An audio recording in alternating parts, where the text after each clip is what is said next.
Menit berlalu, Elsa hanya menatap dan mengusap-usap kalung itu. Abian menunggu dengan gelisah sambil terus berdoa semoga istrinya mengingat kalung itu. Jika dengan kalung itu tidak bisa membuat ingatan Elsa kembali, Abian tidak tahu lagi harus melakukan apa. Bagaimana? Kamu ingat sesuatu? Elsa menggeleng dan meletakkan kalung itu di meja. Bahu Abian langsung merosot lesu. Sedikit saja. Kamu tidak mengingat sesuatu? Elsa tetap menggeleng. Maaf, tapi saya benar-benar tidak ingat tentang kalung ini. Mungkin kamu salah orang. Mungkin saja hanya wajah saya dan istri kamu yang mirip. Sekali lagi saya minta maaf. Saya juga berdoa semoga kamu segera bertemu dengan istri kamu yang hilang. Enggak, saya masih yakin kamu Ayuma. Coba ingat lagi. Abian membuka album foto lagi. Lihat foto ini. Ini foto masa kecil kita. Kita sudah bersahabat sejak kecil. Orang tua juga kita bersahabat. Rumah kita juga tetanggaan. Kita lahir di rumah sakit yang sama. TK, SD, SMP, SMA, bahkan kuliah juga di tempat yang sama. Pertemanan kita awet dari kecil sampai dewasa. Abian tersenyum, lalu menunjukkan salah satu foto. Di foto itu mereka sedang naik sepeda berboncengan. Ini foto kita waktu SMP. Kamu gak bisa naik sepeda, tapi kamu harus merengek dan minta sepeda-sepedaan setiap hari.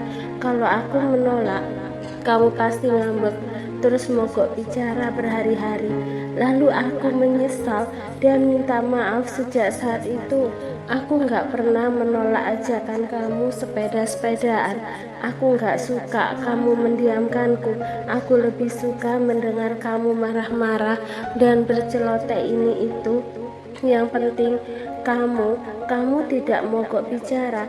Kamu tahu, tanpa suara kamu dan keberisikan kamu, duniaku sangat sepi. Abian tertawa mengingat masa kecilnya bersama Elsa dulu. Karena sejak kecil mereka selalu bersama. Banyak hal yang mereka lalui, mulai dari canda, tawa, tangis, bahagia, semuanya. Abian tidak akan pernah melupakan sedikit pun masa-masa kebersamaannya dengan Ayuma. Lalu ini foto kita saat SMA naik ke podium. Aku juara umum 1 dan kamu juara umum 2. Meskipun kita bersahabat, kita jadi rival di banyak hal. Ada satu momen yang gak akan pernah aku lupakan. Waktu aku ada pertandingan taekwondo, biasanya kamu selalu datang mendukungku. Tapi sayangnya hari itu bertepatan dengan jadwal kamu lomba matematika. Aku hampir kalah di menit-menit terakhir. Lalu tiba-tiba kamu muncul dan memberiku semangat seperti mendapat suntikan energi. Aku berhasil menang. Abian tersenyum dengan mata tak lepas menatap mata Elsa. Begitu juga Elsa yang menatap pada Abian. Lalu ini foto saat kita menikah. Abian menunjukkan foto dirinya yang berjas dan Ayumah yang memakai gaun putih. Kamu cantik sekali hari ini. Aku merasa menjadi laki-laki paling beruntung bisa menikahi perempuan sehebat kamu. Abian mengepalkan tangan. Rasanya dia ingin memeluk Elsa dan menyalurkan kerinduan yang teramat dalam sekarang. Tapi Abian harus menahan diri. Untuk sekarang Abian akan bersabar dan terus membantu Elsa mengingat kembali. Baru setelah itu dia bisa memeluk Elsa leluasa. Setelah sebulan kita menikah, kamu hamil. Aku sangat bahagia saat itu. Lalu aku memberikan kalung liontin biru ini untuk hadiah kamu. Tapi takdir berkata lain. Tiba-tiba kamu diculik saat kehamilan kamu masuk ke usia 8 bulan. Aku mencari kamu ke sana kemari, tapi selama 25 tahun aku belum menemukan kamu. Aku frustasi dan nyaris hilang harapan. Lalu kamu muncul dan wajah kamu mirip dengan Ayuma. Firasat saya mengatakan kamu memang istri saya yang hilang. Elsa terdiam sambil terus menatap mata Abian, lalu mengalihkan pandangan ke depan, menatap apa saja yang bisa dijangkau matanya. Sementara Abian masih setia menatapnya dari samping. Kamu bilang Ayuma diculik saat hamil, lalu Aksen anak siapa? Dia anak tiriku. Aku menikah lagi. Abian tergagap. Kalau kamu sangat mencintai Ayuma, kenapa kamu menikah lagi? Aku juga tidak ingin menikah lagi dan fokus mencari kamu. Tapi saat itu aku mabuk dan tiba-tiba saja saat aku terbangun, aku bersama Margareta di atas ranjang. Aku mengira Margareta adalah kamu dan tanpa sadar berhubungan dengan Margareta. Margareta hamil dan mau tidak mau aku menikahinya.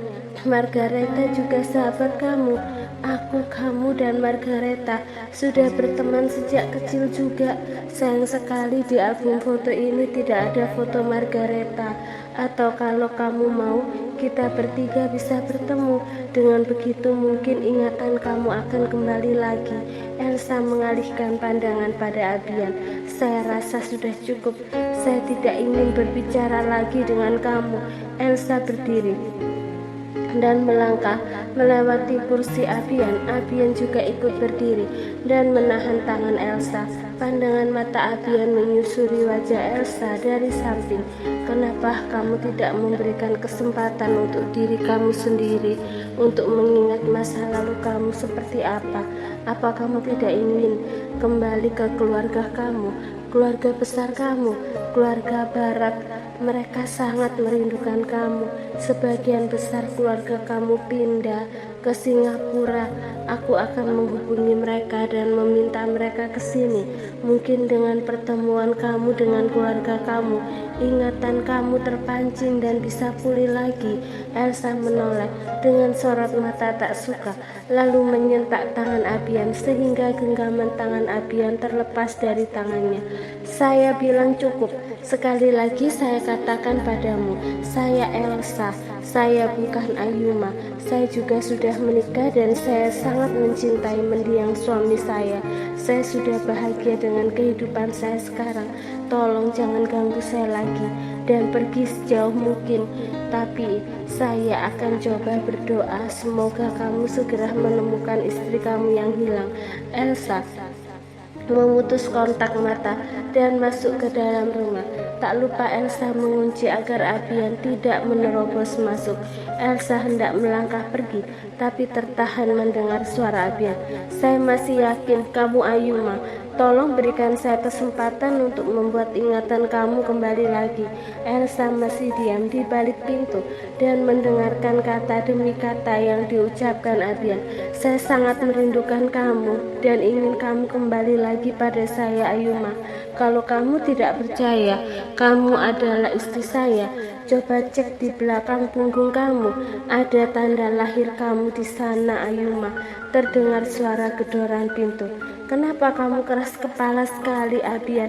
Saya Elsa, bukan Ayuma. Selain itu, seandainya saya benar-benar Ayuma, apa yang akan kamu lakukan? Kamu masih bertanya apa yang aku lakukan? Tentu saja kita kembali bersama. Kembali bersama.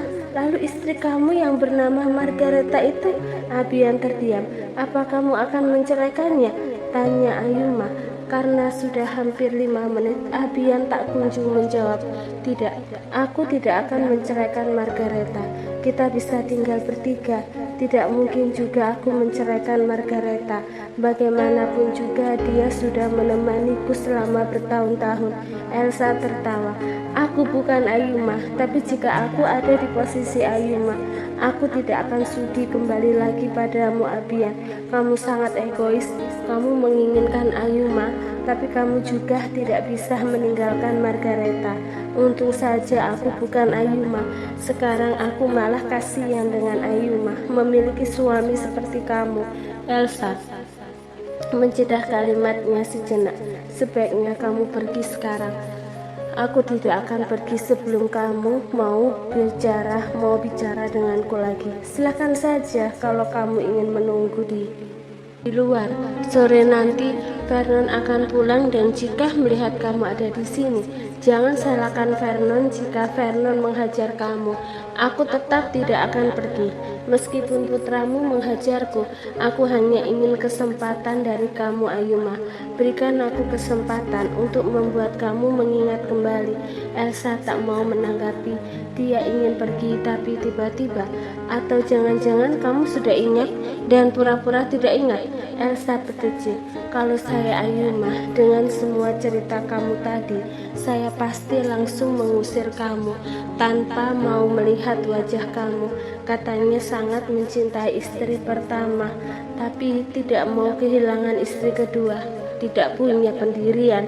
Tanpa menunggu jawaban dari Abian, Elsa langsung masuk ke dalam kamar. Mami, makan yang banyak ya, asam suapi.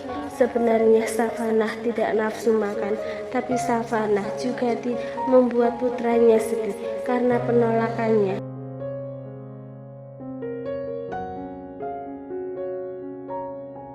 Meskipun Azam memiliki bentuk wajah yang garang dan galak, hati Azam sangat lembut. Azam paling tidak bisa melihat orang-orang yang dia sayangi bersedih. Savannah beruntung sekali memiliki Azam. Di tengah kejamnya dunia ini, Tuhan mengirimkan malaikat kecil Azam untuknya. Savannah bertekad akan kembali sehat agar Azam tidak bersedih lagi. Mami mau disuapi Azam. Savannah membuka mulut lebar-lebar. Pesawat siap mendarat ke mulut Mami.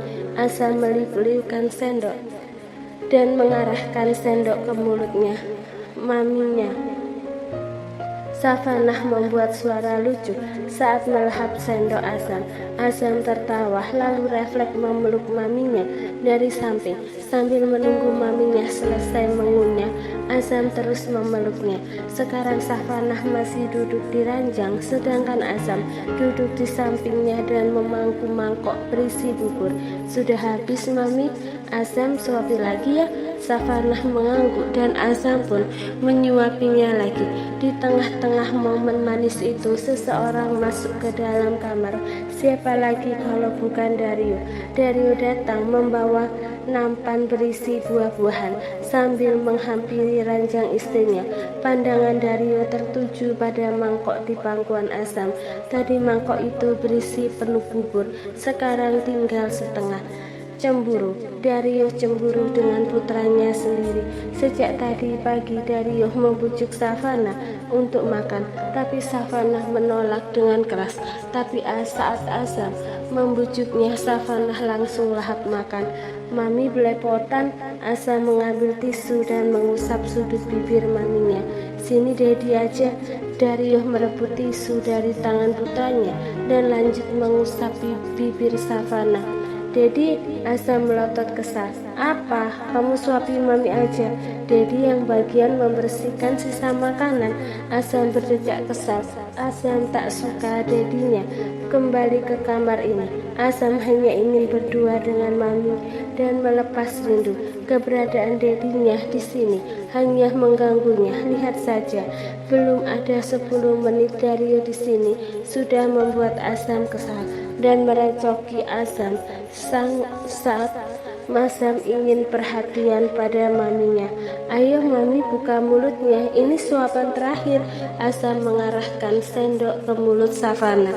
Savannah melahap bubur itu dengan senyum ceria. Melihat senyum itu, Azam juga ikut tersenyum. Azam ikut senang jika maminya ikut senang. Ya ampun Azam, Mami kenyang sekali. Savannah mengusap perutnya yang rasanya penuh. Savannah ingin bersandar di kepala ranjang Dario buru-buru meletakkan dua bantal di belakang punggung Savana agar posisi Savana bersandar lebih nyaman. "Mami mau nambah makan lagi?" tanya Azam. Savana menggeleng. "Mami udah kenyang banget sayang."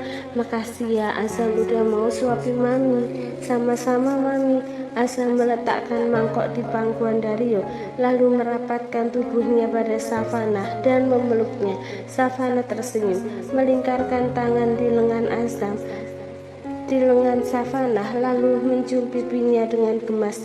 "Apa maksud kamu ini Azam?" kesal Dario sambil mengangkat mangkok dari pangkuannya. "Dedi balikin mangkok itu ke dapur." "Kamu dong, Dedi aja. Dedi kan dari tadi nggak mau ngapa-ngapain." "Azam kan udah suapi Mami." Dario berdecih, tapi pada akhirnya berdiri juga dan membawa mangkok keluar kamar. Sebenarnya Dario tidak ingin meninggalkan Savana, tapi melihat kedekatan Savana dan Azam membuat Dario benar-benar iri. Dario juga ingin Savana memeluknya sama seperti memeluk Azam.